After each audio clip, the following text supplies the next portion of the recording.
Welcome to another episode of Sports and Discourse with your host, Derek Stevenson.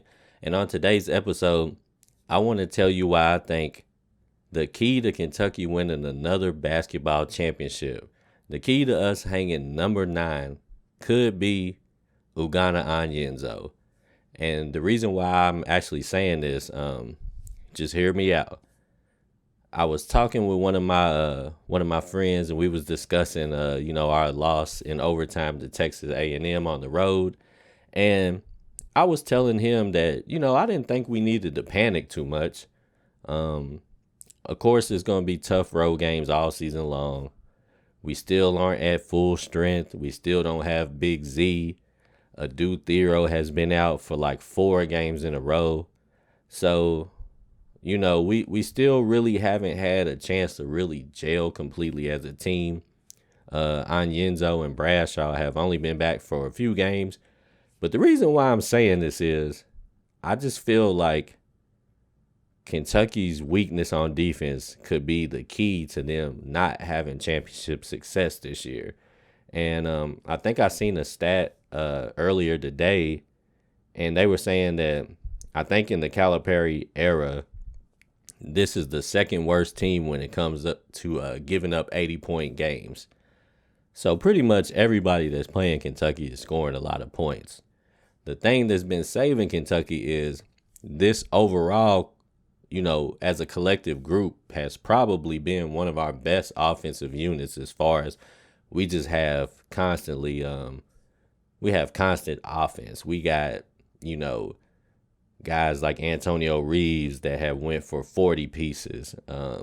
We got Trey Mitchell who scored 20-point games. We got Bradshaw who's put up like 16. We got DJ who's put up what did DJ? DJ did something stupid. I think he did what did he do? 37, 38.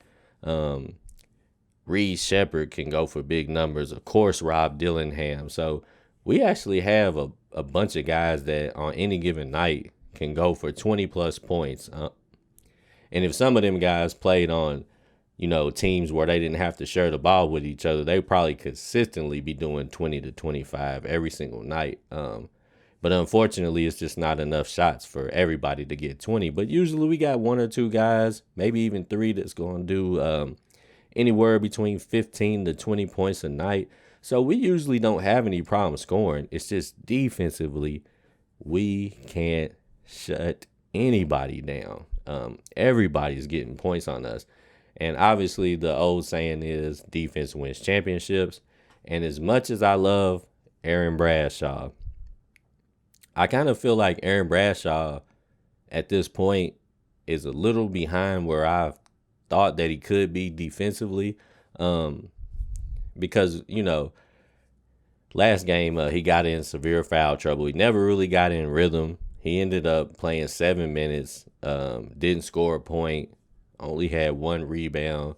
So when we looking at him being the starting center or one of our primary big guys that's going to usually play the most minutes, we just want to see more production out of him, but especially on the defensive end. And I'm not saying he got to block 4 or 5 shots a game like some of our past players have. But I just feel like we need a strong defensive presence around the basket. And so far, I feel like Onyenso has been the best. And he still got a lot of work to do as well. There's a lot of times when I look at Onyenso and he gets sealed by his the man he's defending, and he gives up the lane. And a lot of times, Kentucky gets broke down from the perimeter, and they get easy layups at the basket because they can't really defend anybody on the perimeter. A lot of guards get way too much penetration against Kentucky, and when they get there, sometimes Onyenso is sealed off a lot more for my taste, and he gives up a lot of easy baskets. But I do think he's the most active around the paint. He's maybe not the most physical because he's not as developed as Trey Mitchell, but he's the most active. Like, he is trying to get to, block shots. He's flying around trying to make stuff happen. So, and like last game, he ended up with 7 points, which I ain't really looking for him to score too much. We have guys that can do that. So I like to see him in the game getting a decent amount of minutes and, getting us to 10 rebounds, blocking 2 to 4 shots a night, and just, making his presence felt around the paint, even if he just got to give up some hard fouls here and there. But the two guys that I like, that I feel like give us a lot of energy and hustle on the defensive end that I would like to be seeing play more is Onyenso, and hopefully when he comes back, Adu Thero. Because I like Adu's energy, and the thing about Adu is he just has kind of, a lot of versatility for us as far as what positions we can play him in. We can play him at power forward and go small. And, he hustles and he rebounds, he plays hard D. So he gets stuff done around the bucket. So those two guys is the guys that I really want to see get some more minutes, because we do need defense. As much as I love seeing the guys on the court that can score, we need to figure out a way to get our best defenders on the court with them, because we just giving up too many points, and I'm afraid that we're going to have one of those games where we may not be on offensively and we might not be able to score, and we're going to lose because of that. And, because, we scored 92 points against A&M and still ended up losing the game because we gave up 97. And I just feel like if we could lock down better defensively, consistently, and keep some teams in the 60 to 70 range, we would just be a much better team, in my opinion. And I just really, as much as I love Bradshaw, like, I believe that going forward, Bradshaw will be better than Onyenso, probably, because of his versatility on offense. Bradshaw is that prototypical big man that the NBA is really interested in now. So I think he'll be one of the best prospects of this group, because he's going to become an even better shooter than he is now. He will eventually get stronger. And I think that's really what hurts him the most now, is just physically he's not really strong enough yet. But I think even he'll become a better defender. But I think Onyenso has a chance to be like an elite rim protector.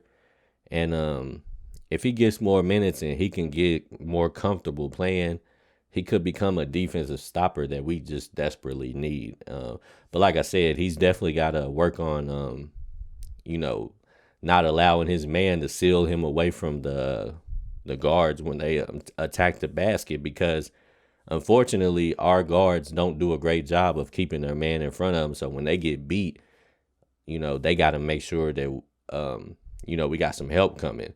And that falls into the weak side defenders too.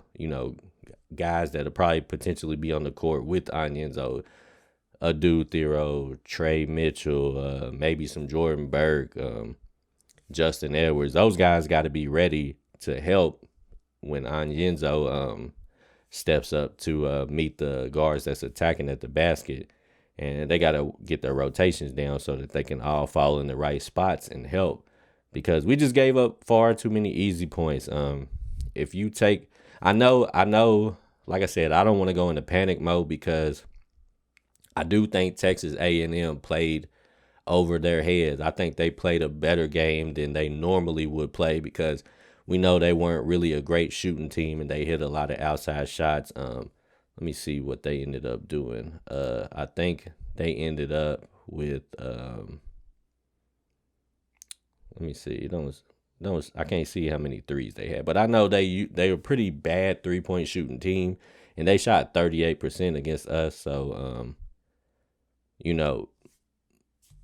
maybe some of that's our fault because we just don't play good D. Maybe if we played better D, they wouldn't even shot that well against us. But we just have to lock down defensively. I think that's the one thing that keeps me just ready to just go all out and be like, we're going to win the championship. Because I believe if we could play hard-nosed shutdown defense, I think offensively we could take care of ourselves. Like, I think we could compete with every team in the country every single night. I think we could easily win 5 tough games in a row. But the defense is giving me cause for concern. So I hope that Onyenso does get to get more of a chance to develop, because I just feel like we're going to need that. Like, we just can't keep giving up easy baskets at the rim. We just giving up way too many buckets at the rim than I care to see already, and I think it might just continue to get worse if we don't develop some kind of a rim protector. I'm not gonna lie to you, my favorite lineup is the small ball lineup with Trey Mitchell at the 5 position, with just with 4 guys that can handle the ball. Offensively, I think that's our best lineup. But I just feel like defensively we're going to give up too much playing like that. So we are going to have probably Trey in there with one of the other centers. But whichever one of them it is, they got to be playing some good D. They have to be cutting off people at the rim. So I think that Onyenso could be the key to success. But anyways, I'll wrap it up right there. Like I said, it was a tough loss for us, but I'm not ready to panic. I think Kentucky can bounce back, and we'll see what they do tomorrow.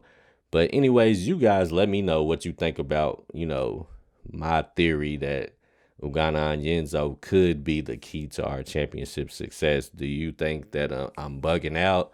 Do you sort of agree with me? And just overall, how did you feel after you watched the game? Like, do you think with the way we playing defense now, can we be successful, or is that going to be the thing that stops us from winning the championship? You let me know what you think, and we'll get back at it next time on Sports and Discourse with Derek Stevenson.